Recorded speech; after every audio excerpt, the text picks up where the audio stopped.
All right, welcome to Landslide News, insight into matters that are on the border. For the first time, a lot of rejoicing, people happy, people calling out the president for something very noble, appointing or nominating the former Chief of Defense Staff as new Minister of Defense. I mean, coming from all quarters, Philip, a lot of positive contribution, reports, a statement that the right peg in the right hole. Chris Musa, General Chris Musa, been appointed as the Minister of Defense or nominated. Yes, it shows clearly that the government of Tinubu is taking a new dimension. It's moving away from you can say what you want to say and I will do what I have to do. But now it's listening. I think what compelled him to start, having a rethink is the tweet of President Donald Trump of the United States of America, because the tweet concerns security, and that the Nigerian security, when the Nigeria is tag a country of particular concern, it shows that the government is involved, is complicity on the matter. So for the government to push itself, it had to show to the world that, look, I am not involved in any way, I'm actually fighting insecurity. And this step he has taken to appoint General Musa as the Minister of Defense clearly show, because General Musa has a antecedent who had little stomach for terrorism, for banditry, for whatever things. He has always advocated a peaceful nation and how we can secure our nation. He has advocated the building a wall around Nigeria, just like America had done, in their border between Mexico. He has advocated that what should be built in those, troublesome areas that we are having problems for. So, for the first time, for a very long time, the president had listened to the people and he has acted according to the people's opinion, which is a win-win for everyone. On the side of the government is winning, on the side of the people, they are winning. And when Okafor said, look, Tinubu can still, we are not interested in changing government, we are interested in a government that works for everyone. That Tinubu can still do the magic. And it shows that the man is working, because we've always said it on this platform that, look, we are not interested in door-to-door campaign. We are interested in performance. Perform and let your work speak for you. And this is one of those things that we have always advocated for. And this has spoken for him in everywhere. Internationally, everywhere you see Nigerians, since yesterday, they'll be rejoicing. And I'm sure, as we speak right now, the minister that is before the Senate, and I have no doubt the Senate will confirm him and he will resume duty immediately. And that will be a big boost for Asiwaju and a big blow to the terrorists, because this man is not mad that he's a no-nonsense man to the terrorists, and he doesn't have their sympathy in any way in his heart. All right, let's look at bipartisan. In all ways, you've not seen from any quarters when the president changed the service chiefs. Everybody said, "Oh, Chris Musa, it shouldn't have been changed," But the act of governance and bringing people in that govern, it lies on the president alone. He has the prerogative to do that. Now, he has also brought Chris Musa back. Oloyede is there, the chief of air staff is there, that's Kelvin and Neke. We see what they are doing in Katsina and in Zamfara, now trying to... we saw a video of the air people the other day. They were going to Chibok, and they dropped bomb on all those terrorists and they went back. The same thing in Katsina. Now, we have seen it being strengthened by the new Minister of Defense. Bipartisan in all ways. Everybody is saying this guy is doing what is good. No, the truth still remains like what Philip said, that every Nigerian wants this administration to work. Because whether Tinubu works or not, so it still will affect all of us. So why don't we wish that he does what is right?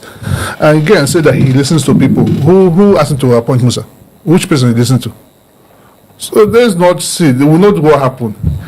I wish this happened much earlier. I wish Trump had tweeted 2 years backward. Probably I would have a sane Nigeria, a Nigeria that works for every person. Most of the decisions they are doing now is out of pressure. They are being pressurized by external forces to do what is right. Didn't know that Musa could do it all this way. So why wait now? I'm not taking credit of what has happened, but then also overhype it. It's because of Trump's tweet. It's because of external pressure being mounted on Nigerian government to do what is right. Do we need external force to force us to do what is right? People that were killed, they are Nigerians. So, yes, and that's one basic thing about life. Once you do something that is right, you see everybody gravitate towards it, everybody resonates with it. I even heard a very dark man recount his experience with Musa. Yes. I want to go and see him. So if government actually appoint this man, I'm saying Tinubu have taken a turn for the better. Once you appoint the right person, everything must not be political. Look at the people the person make Minister of Defense that resigned. Okay, so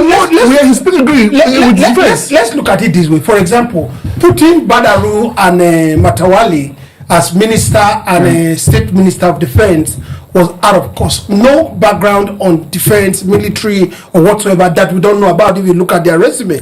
Now, the president having a listening ear, despotic president don't have listening ears. That's the real truth.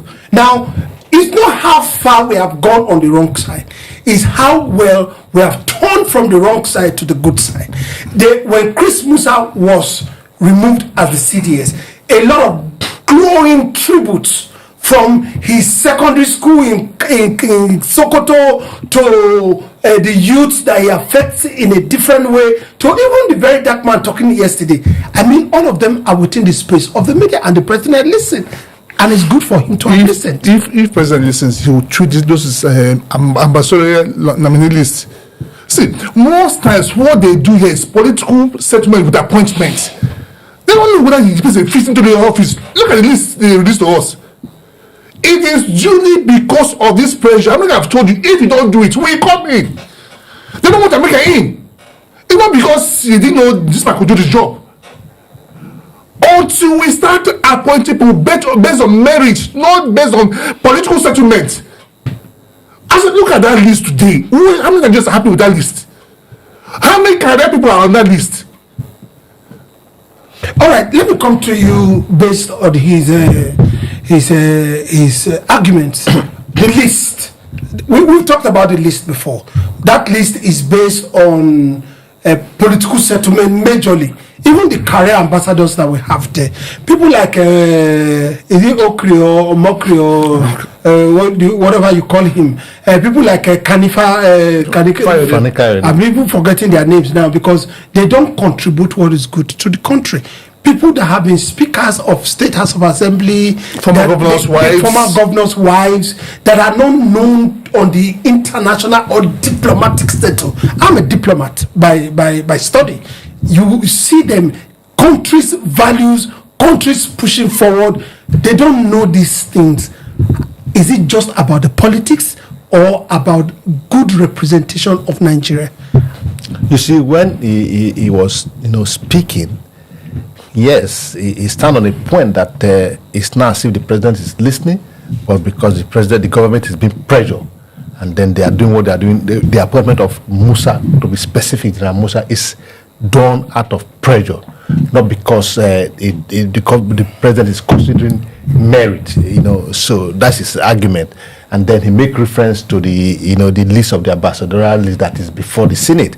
The truth remains that you did reply him when you said it is not. It is good that we're going the wrong route, but we shouldn't consider how long we've been on that road. Well, what is important is that we realized that whether we're pressurized or not, we made a U-turn and we are now following the right route. That's what we should consider now. For me, General Musa appointment shows that the president has a listening ear at this point. Whether the people he's listening to from the outside world, whether it's Donald Trump too that is making him to listen or whatever, what is important that is listening and is about to give us a good governance. That's why some people have advocated that the emergency declaration of security will give us future abundance of food supply because our farmers will be able to go to farm. Now, coming to the list of the ambassadorial list, because I don't forget the question you asked me, whether what is it for? You see, it's all about patronage, because almost everybody in that list, the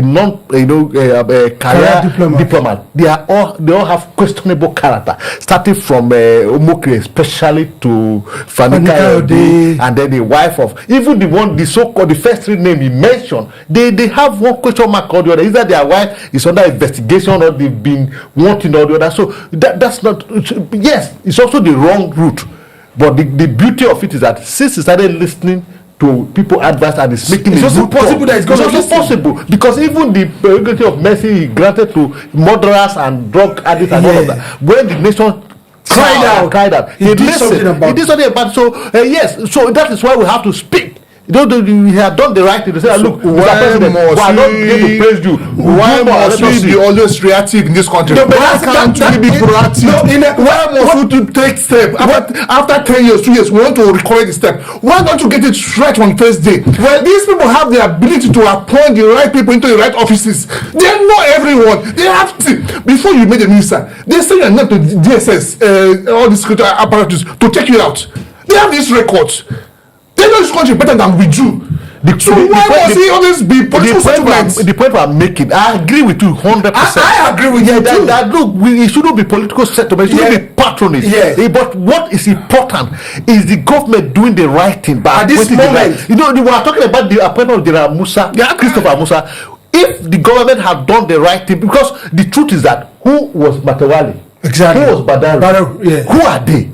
So we are talking about the security. Continue the question. So who appointed them? No. We agree. That's why I say that it's not where we have been. It's a U-turn. It's a U-turn for good. Don't also forget that the president cut 15% tariffs that he put on taxes on petroleum that are coming in from import, and it looks like it was going to be Uhuru for Dangote.